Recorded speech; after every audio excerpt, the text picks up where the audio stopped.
It is being recorded. Yeah. Yeah. So everyone, please drop into chat what you're looking for in this lecture.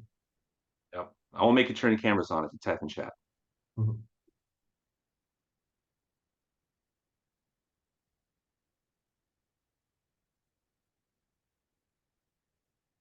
All right, not seeing anything there. Career inspiration. All right, there'll be some good ones from there for sure.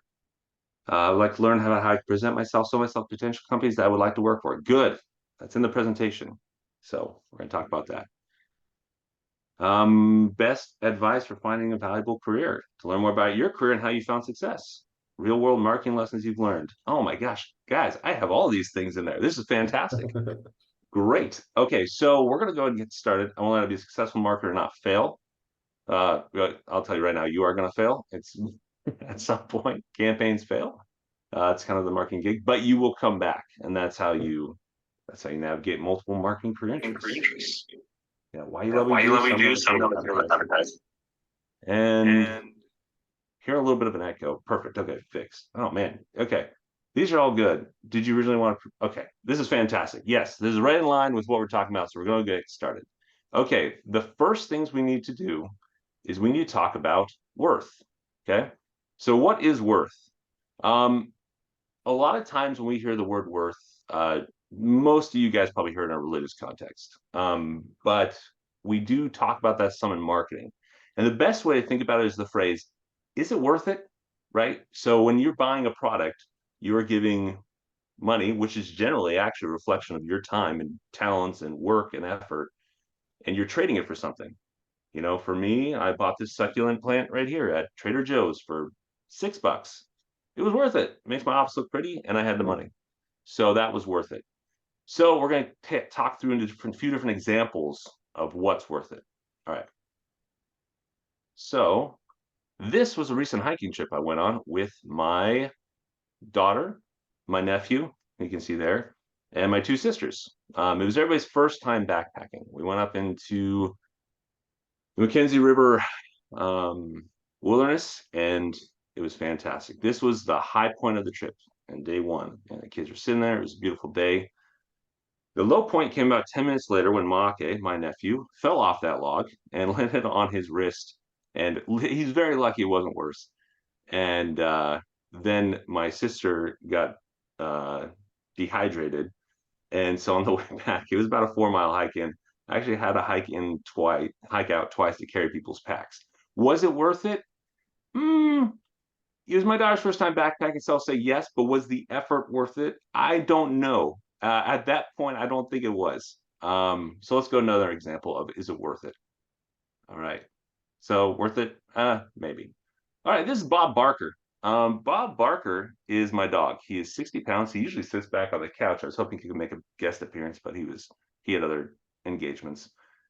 He's 60 pounds. He's nervous. He's a hugger. He also has accidents, brings mud in from the outside, and gets mud and hair on my office couch. Is he worth it?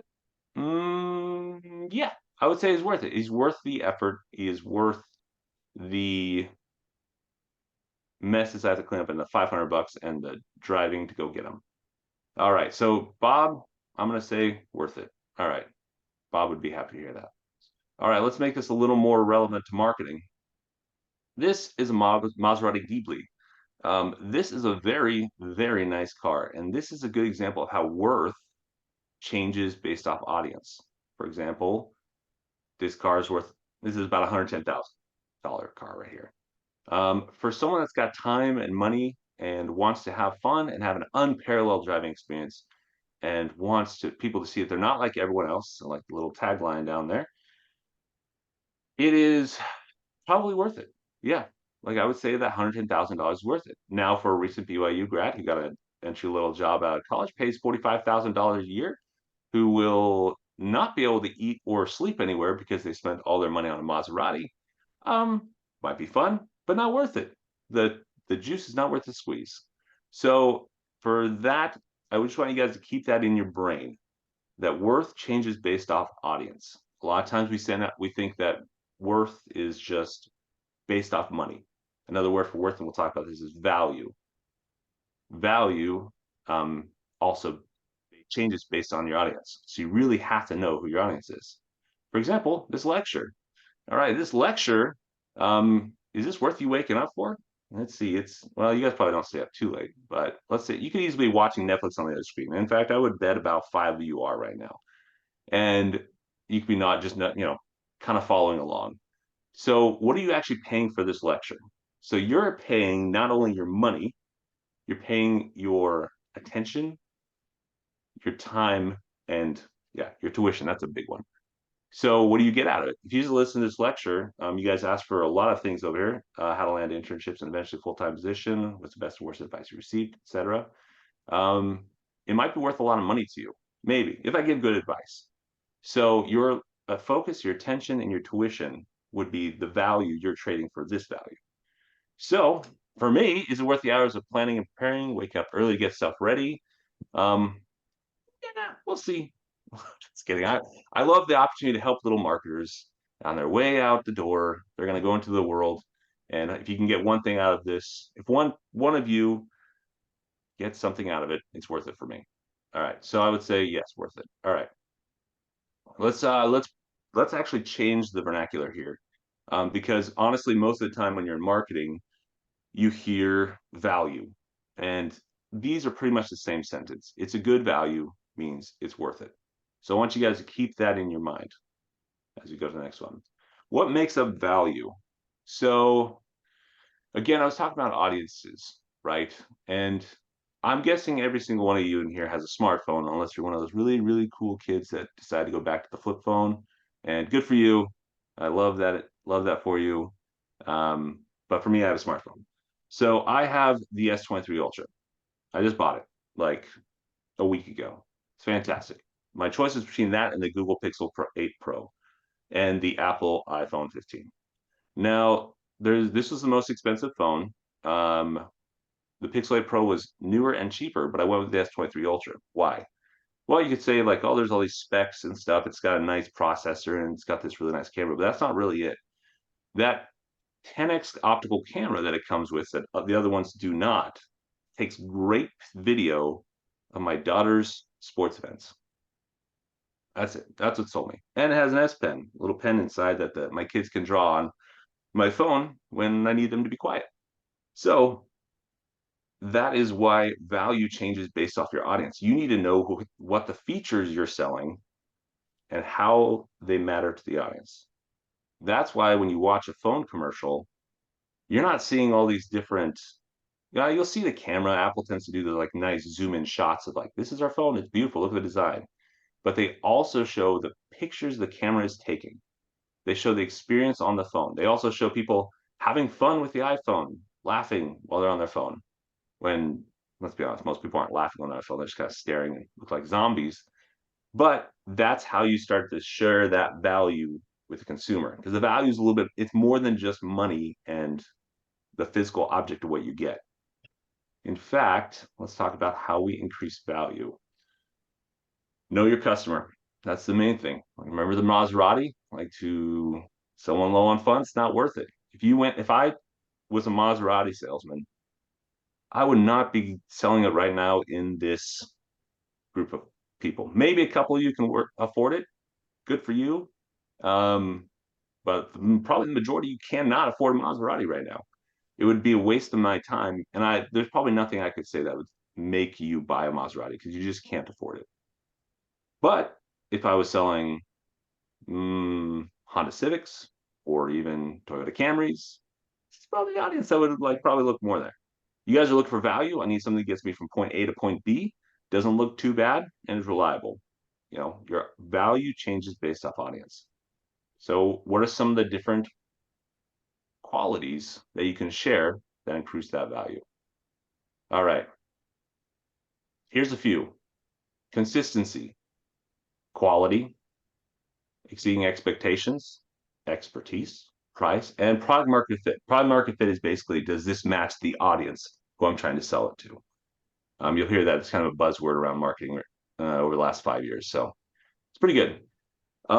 These are all good reasons to share with your audience and talk about why they should buy your product. But one study actually found that the number one reason is trust. 81% of consumers buy a product based on trust of the brand. And that's kind of what we're going to be talking about today, specifically worth and how you can increase trust. Does everybody know what burger this is? I guess you guys are all camera off, In and but out. In and Out. There we go. Yep, it's In and Out double animal style. I love this burger. It's fantastic. It is really good, always consistent, pretty much burger perfection. Every time I see an In and Out, double animal style. And I know I'll have basically the same experience, and it's going to be great. It's consistent, quality, exceeds expectation, and it's a good price. Now imagine you drive up to an In and Out and you get your favorite burger. Oh, and you get that half and half shake. It's like vanilla and chocolate. Oh, you're so excited. You get your double animal style, you unwrap it, you got those fries, they're crispy and puffy. It's fantastic. And you take a bite out of your burger and a shard of glass stabs you in the gums. How does that, it sounds like a crazy situation, but I want you guys to actually think about how that would change and you can pick your favorite burger for this. How would this change how you view that restaurant? How would this change your next experience you have with that restaurant? Yeah. I mean, I love the double so much. I would probably go back to a different In and Out and try it again. But even then, I would be biting a lot slower and it probably would not be as enjoyable because my trust in that brand would have dropped considerably. In fact, this is kind of based off a real world experience that a company, you guys were too young for this for sure. I think I'm too young for this. But Jack in the Box made a comeback probably 10 years ago. But there was a good decade that Jack in the Box was gone. Like they shuttered them everywhere. I am honestly kind of surprised they brought it back. And the reason was 4 people died from E. coli in multiple locations. So the trust in the brand, Jack in the Box, is very popular. Everyone loved their tacos, but it nearly bankrupted the business when the trust was gone. And obviously for food, trust is very important, but that's actually true across every single vertical. If you don't have the trust, that's the initial thing. Like, I don't care how cool your feature is, or your software, or your tech gadget, or your clothes. If I don't think I'm going to get the product you're selling, I'm not going to buy it. That's why trust is so crucial. It is the bedrock foundation that you have to lay down with your audience before they buy from you. So this is kind of talk about that right here, that in a recent study, 88% of consumers who trust a brand will buy again. A lot of times we think advertising is like, and marketing is just like, we get someone to buy once, and that's important. But honestly, repeat customers make up a lot of revenue for most companies. And trusted companies outperform their peers by up to 400% in terms of market value, according to our research. Really good example of this is Carnival Cruises. About 10 years ago, try not to be too crude here. When you go on a cruise, you expect to have a good experience. You expect that you're going to get, it's basically a floating buffet. You're going to have fun. It's going to be great. Well, a ship got crippled and then the toilet started overflowing.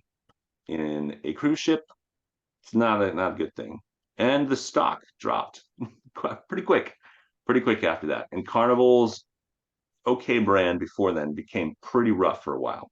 So trust is absolutely crucial. All right.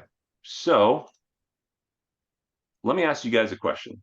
I want everyone to type in the chat. What is a brand you trust implicitly and why?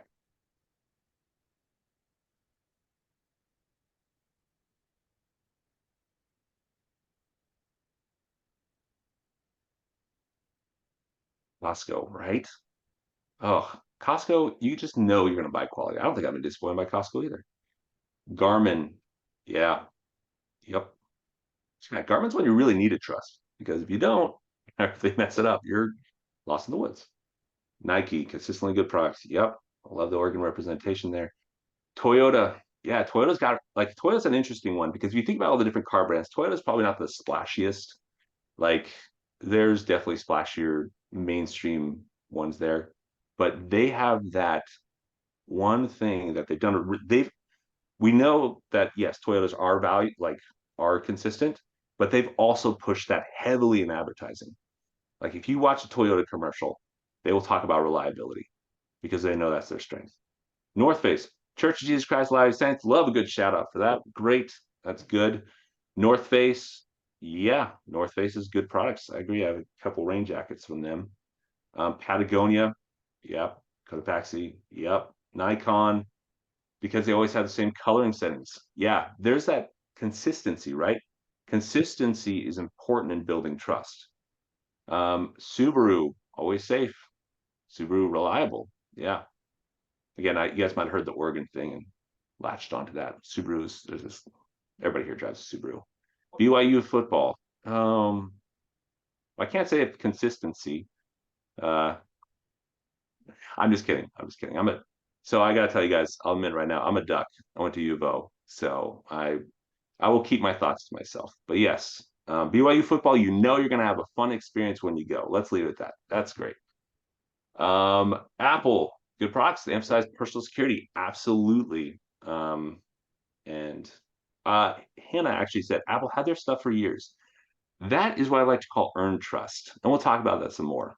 But that goes a long way. Nike, Lululemon, yeah, these are all fantastic examples. And if you kind of funny, you saw that most of these actually were repeated several times. So you're not the only one that trusts that. And if you think that's an accident, you're wrong. It's not just they're making good products. They're doing good job of taking those features that make you trust them and showing them over and over in advertising. So it is very much a, let me give you an example.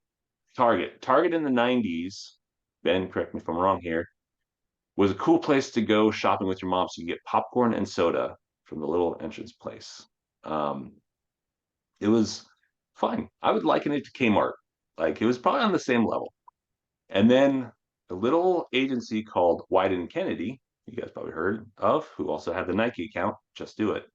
That was them. They're Portland. They got the Target account. And then you started seeing Target ads that were just like music videos, very flashy, a lot of cool camera effects, and just kind of showed the product some, but really the emphasis was not saying like you can buy this widget for $5.99 on sale now, blue light special.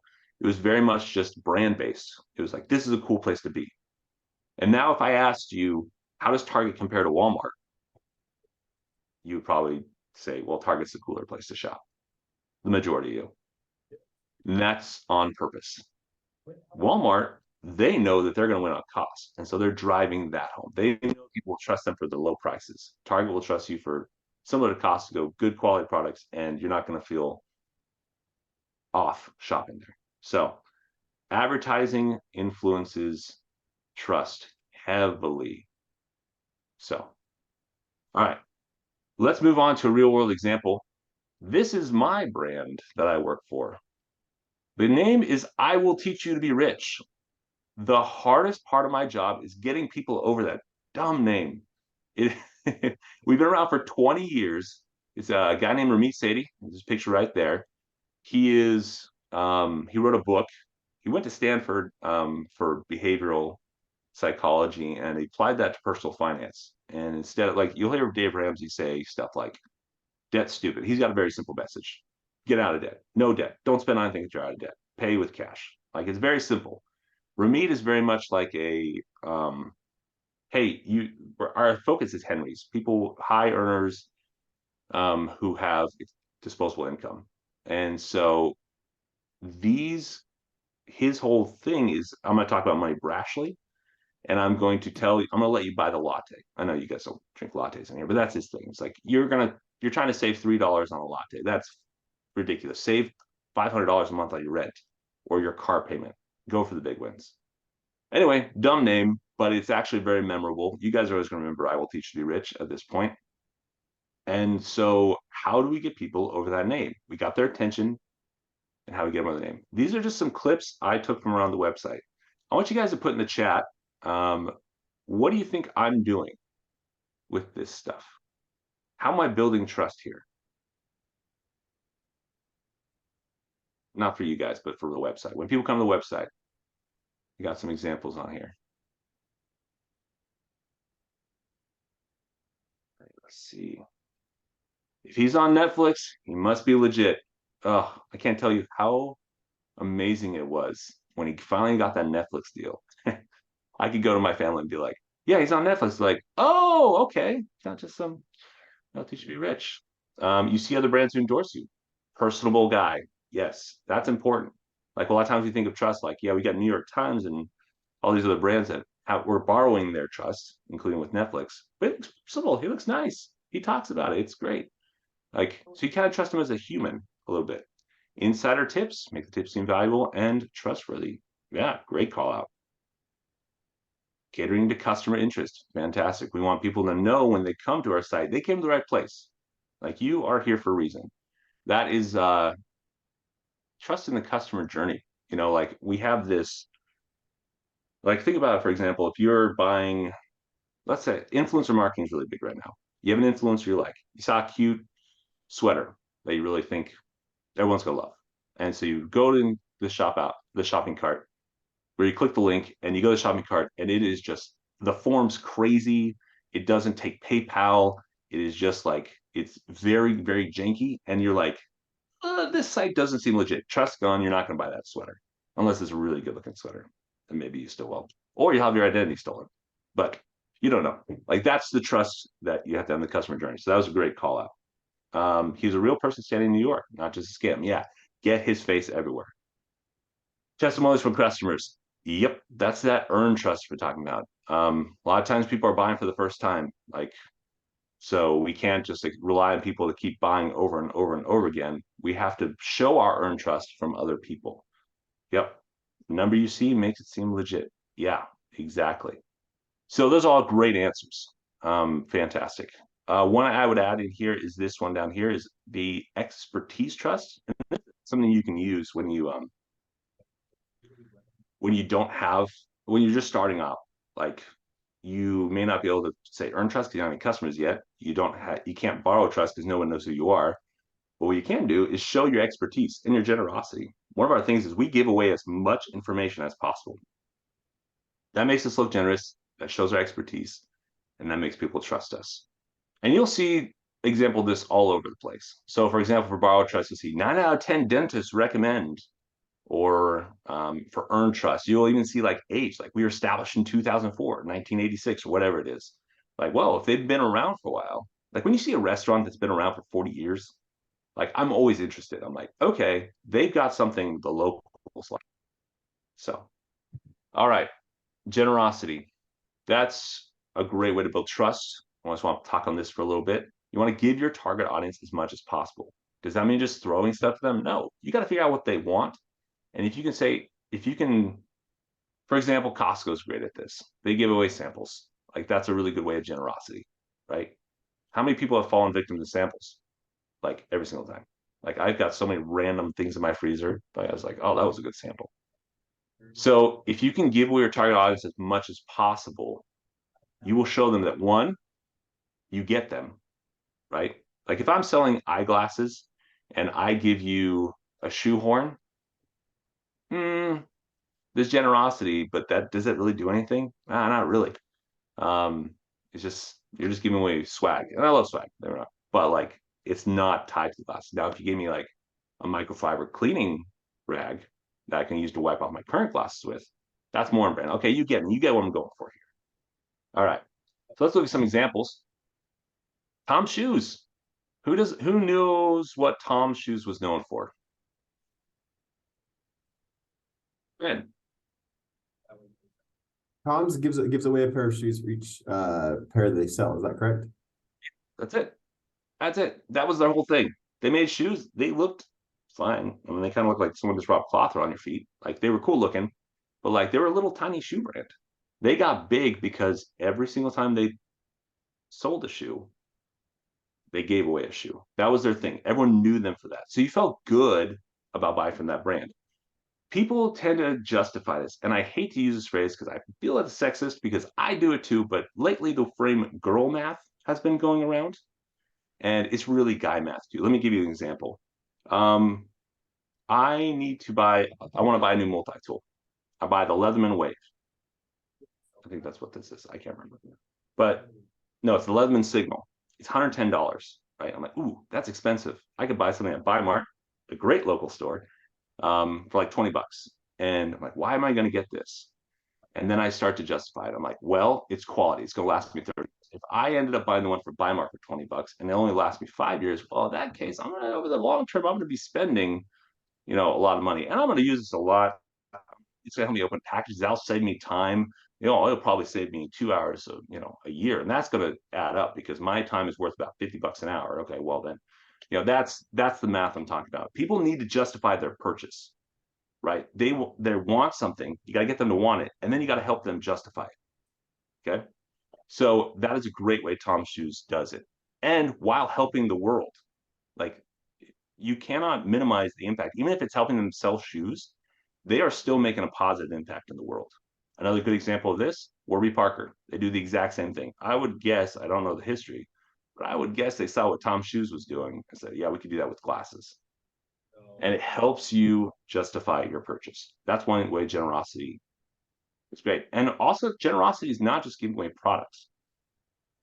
Here's an example from YouTube TV. YouTube TV has been doing these moments of Zen, where they have these gaps in advertising, and now they kind of just show like this video of a jungle, and it's quiet, it's peaceful, and you're like, oh, I like YouTube TV. Or now they're selling advertising. Now I like Progressive. They gave me that moment of quiet.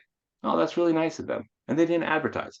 They did advertise, but it's still generous. Another good example is humor, entertainment. If you entertain somebody in an ad, you're being generous. So just think about what can you give your target audience. Now, really quickly, I want to give you an example. I want you guys to do an assignment for me. Let's say you're starting a new ice cream store on campus and you have to compete with BYU Creamery. I'll admit, I'm a Duck fan for sure. But BYU Creamery's chocolate milk almost convinces me that BYU is the better school. Just that alone almost convinces me. But anyway, so your job is to open an ice cream store. What is a generous way to build that business? You're starting from scratch. You got like a really minimal budget. Let's shoot some ideas in the chat.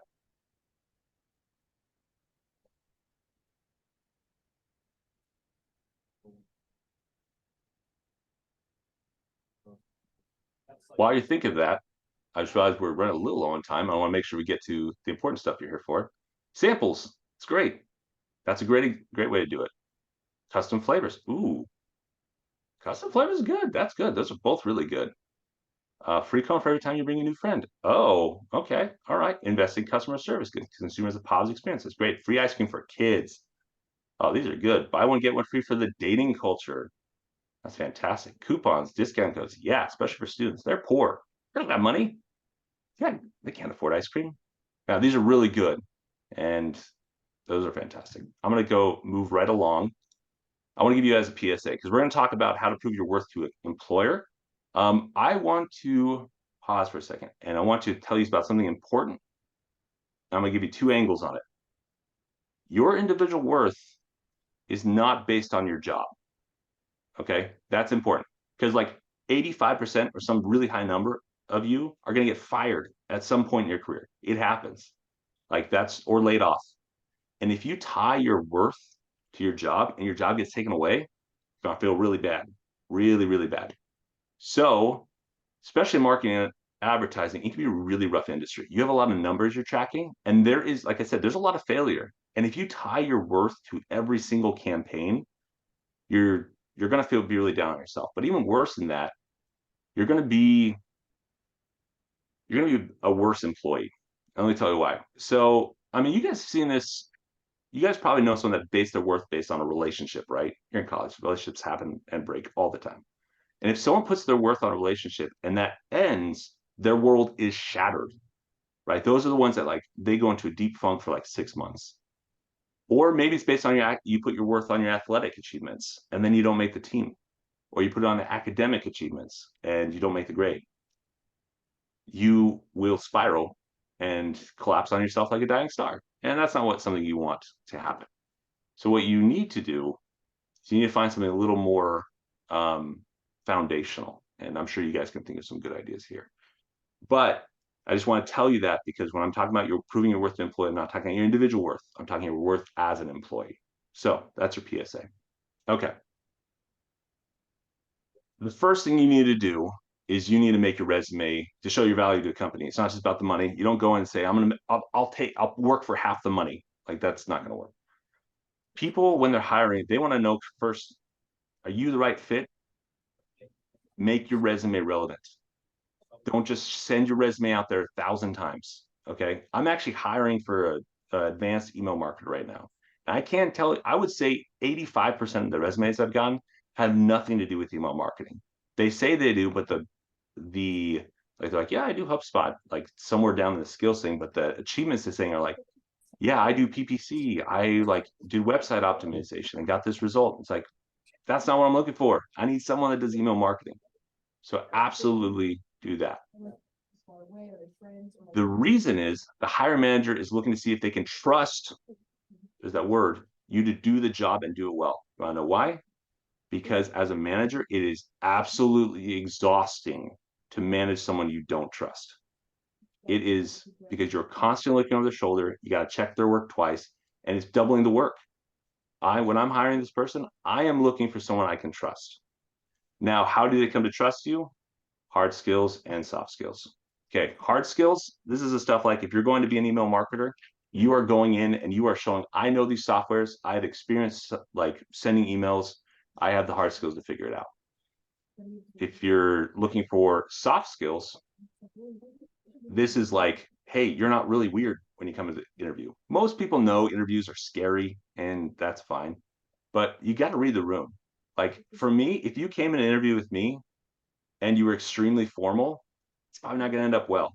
Like I'm probably not gonna like if you're a little more casual and just kind of talk shop with me, like yeah, like emails or like yeah, SEO, it's a crazy game to be in. You know, if you're a little more casual, then I know that we're gonna be a good fit on the soft skill, right? Showing up on time, being punctual, good communication. Those are the kind of soft skills that really sell you, and those are really important when you're getting out of college.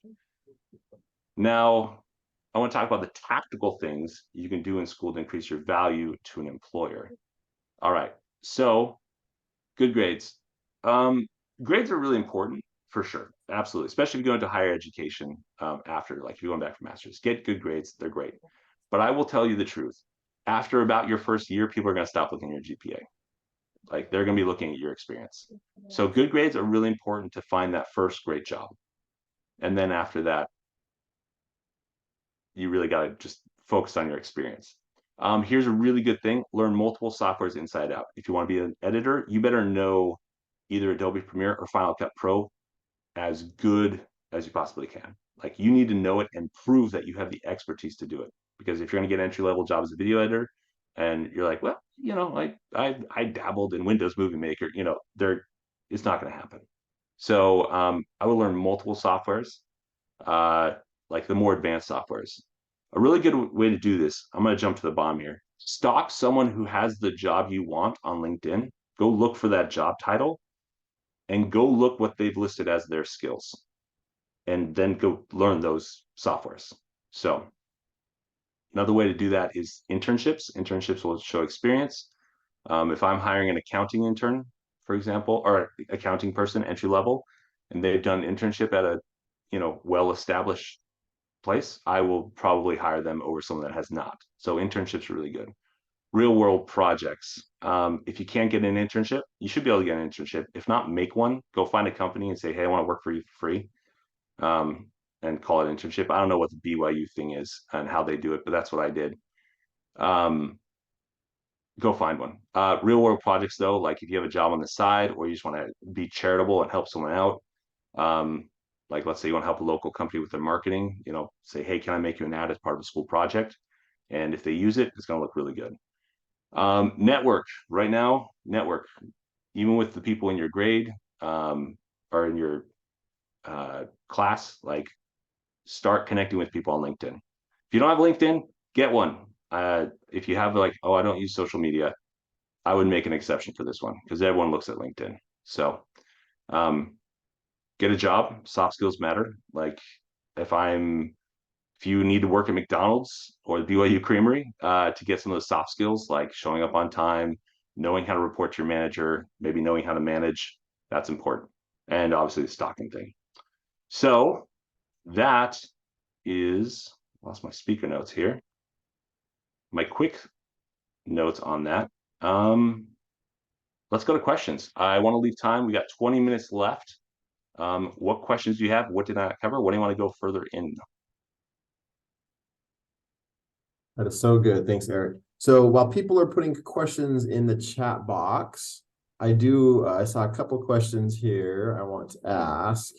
Um, One question, kind of a soft skills, but maybe also hard skills question is, how do you become a top player of the team? Emily Mills asked that question before class. So how do you become a top player of your team? That's a great question. So just to prove my expertise on this a little bit, I started out as one of 4 email marketers at this company. They overhired. Definitely, there was way too many people. And now I'm number 2 in the company. And I'm like, how did I get here?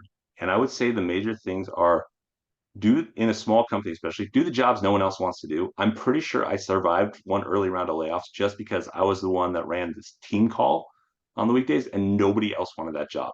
And so I think that's an important one. Closed loops. I think that is, if your manager can know that you're either going to say, hey, this project's done, here it is, or hey, this project is off track, it's not going to happen, here's the problem we're seeing, here's why. And they know they don't have to come pull information from you on it. Um, that's going to be extremely valuable, and that'll look good. To your managers, one other thing I would go in with, I read this in a really great book, Buying Back Your Time. It's for entrepreneurs, but this principle was in there. Go for the 1-3-1 principle. One problem, 3 solutions, 1 recommendation. Hey, our advertising spend is over budget. We could either just decrease the spend, we could increase the budget because here's why the ROI is actually higher. We're going to make more money with this. Or 3, we can just increase the budget. So and then my recommendation is the higher ROI. Your manager will love that. 1, you're laying out the problem clearly. 3, solutions so you thought about it. Like, in fact, most of the times your manager will quickly think about the same problem and be like, well, did you think about this? Most likely you'll have those in the solutions possibly, and you can say, this is why I didn't go with that. And then 1 recommendation. I love it when people do this. I've promoted people when they do this, and I've gotten promotions when this happens. 1-3-1. It's really good. Those are the top ones I would say. And just last one, do good work. And if something fails, know why it failed. Most marketers, early marketers, like, oh, if a campaign fails, I'm a failure. A little bit, but not really. It's more if you know why it failed, you're like, hey, it failed. Here's the reason why. Here's what we're going to change for the future. That will get you so many places. So yeah, that's how I would say you get to that top performer level. Those are great. I love the failure will happen. Um, and it's a good thing you learn from it, right? And yes, sometimes you might feel like a failure. That's normal. But what do Yeah. you learn? How do you communicate that to your boss that you've learned it? They're not gonna, if it's at all a good boss, the right company to work for, they're not gonna penalize you for a failure that you're learning from. Yep. So that's great. And I love that 1-3-1. I hadn't heard that. That's awesome. It's Go really into good. your top conversations with your boss and lay that out, and then they'll think that you're impressive. They'll see that you thought through different options instead of simply quickly picking one. So very cool. Okay, another question. Tanner Call asked this question. Do you have a preferred advertising channel that seems to attract the most set of eyes? I know this differs Eyes. per industry and company, but let's think about, well, just overall, Yeah. I'll leave that open for you. Preferred advertising channel that attracts the most eyes, the most The impressions. most the most eyes would be SEO. I think that is a game that is not fun, um, but it is going to get you the biggest reach. And SEO, when you think of SEO, you're going to like think about optimization and showing up higher, but you got to think about bigger than that. Um, a good analogy is global warming, right? Like for example, like you can spend a lot of time like lowering global warming, and you should absolutely, but occasionally a volcano is going to explode and throw a bunch of CO2 in the air. You want to aim for the volcanoes, not just lower over here, which you should be doing 100%. But the volcanoes are stuff like land a Netflix show, get on a major podcast. That kind of brand awareness will increase your SEO rankings. So I would say that's my favorite one. It is a hard game to get in if you are a small company, but awareness and word of mouth and SEO are all kind of tied together, and that's probably my favorite channel. Now, if you can't do it and you got the budget, paid advertising. Paid advertising is on social is still king when it comes to putting dollars in and getting dollars out. So Great. that's what I would say.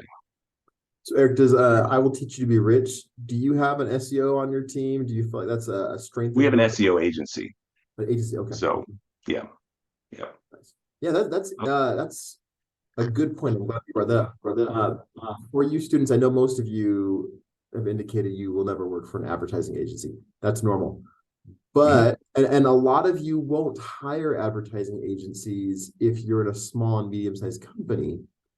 But a lot Yep. of times you will hire a content agency or an SEO agency. Those are things that a lot of times people do outsource, especially SEO agencies. Yeah. So Now, I see there are some questions that you guys asked at the beginning, so I'm going to answer a couple of those if that's all right. yeah, please do. Um, Something you wish you had done differently when starting out your marketing career? Um, I would say I probably wish I had aimed higher.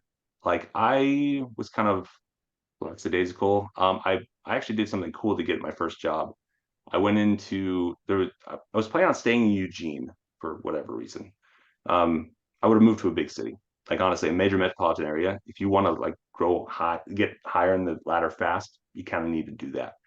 But I stayed in Eugene for a little bit, and I went to this company called Acoustic Science Corporation. They make bass traps. That's this thing over there. You can look it up. They basically suck the bass out of the room, making everything sound better.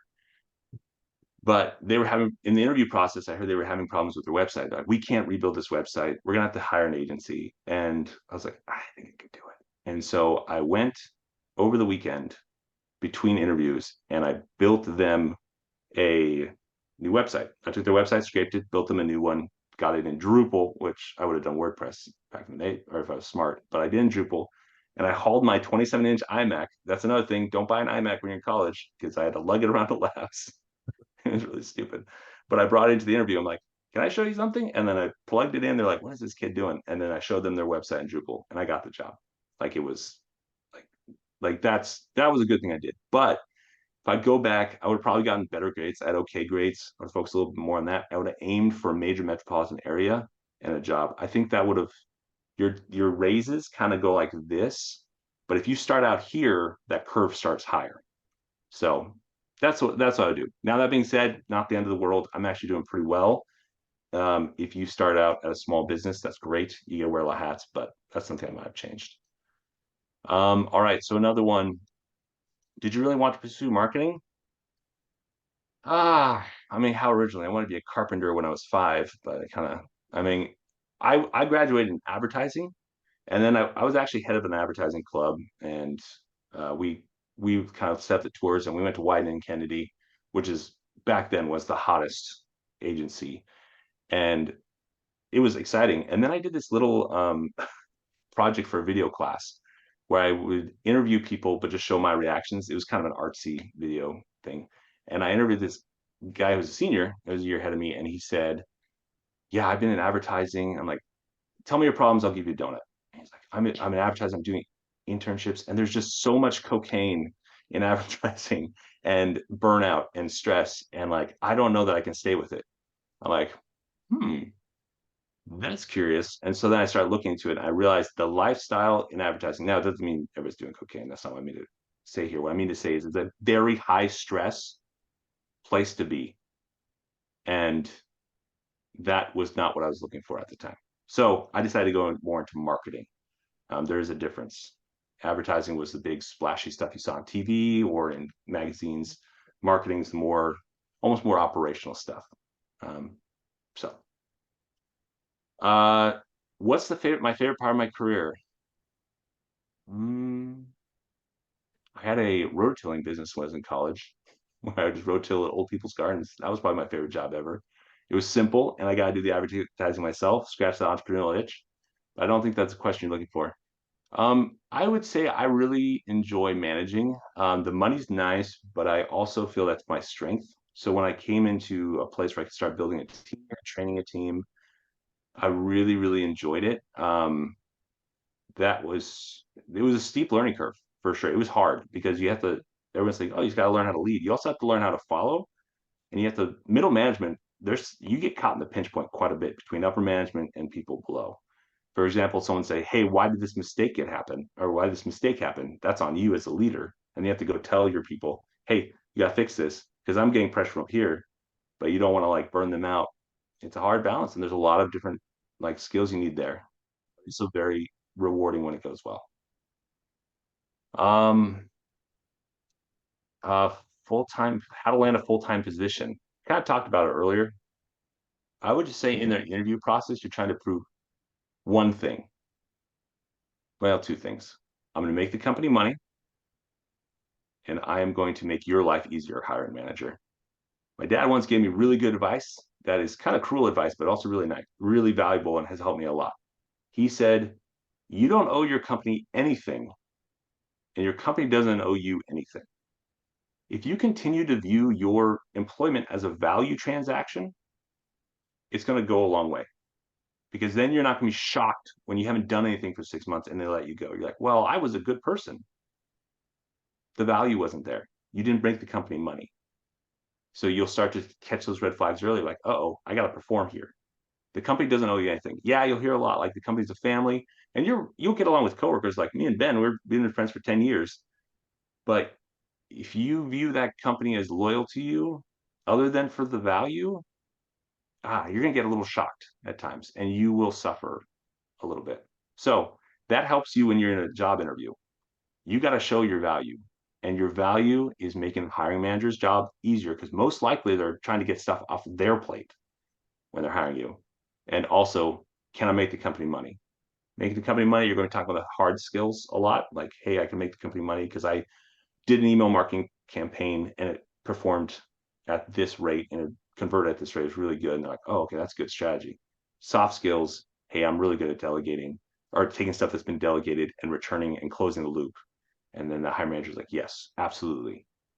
So, all right. Any other questions down below? If not, I'll keep going from above. What's the best and worst advice you received? Yeah, best advice I think was honestly what my dad said. It's not like don't think about it too much because it will like make you kind of sad, kind of like robotic, but it's just a good framework to have in your mind for when you're like, hey, I'm a little nervous about my employment. Well, am I providing value? Am I showing that value? Internal PR, as I like to call it, is very important. Like if you are actually doing your boss a favor if you play up the things you're doing and you communicate those well because then they don't have to make the decision. They don't have to worry about you. Like push information. Hey, here's this campaign. It's going really well. Hey, here's this site thing I did. It's going really well. That actually makes the manager's job a lot easier. So worst advice I ever received, follow your passion. I think it's generally not the best advice. I would say you got to find something you love, but the reason I think this is not great advice is because passion comes generally from doing something you're good at. And you will discover that in your career. I mean, if my passion was sewing, I have so many like good object lessons on my desk, I'm realizing. Was sewing little cactuses that my daughter made for me. How adorable is that? This was my passion. My following passion. I'm gonna make a career out of this. I'm probably not gonna make a lot of money, and I'm probably not gonna be able to live the life I want. My passion is also providing for my family, having a house, having a car, be able to go do things I want. So the passion can come. I also found, like I said, passion in leadership. I found that I'm pretty good at it. I enjoy doing it and training and helping people grow. And so I found that passion. If you asked me 10 years ago, do you want to be a marketer with an emphasis in email marketing? Nah, I wouldn't have been anywhere near. But you will find things you're good at, and then you will develop that passion. So, um, all right. And let me see if So there's I've got any. a question for you, Erik. Yeah. Um, this is a really simple question and yet rather hard. And I think it's going to be a difficult one for you to answer. And this one comes from Trenton. Okay. The question is, what is advertising in one word to you?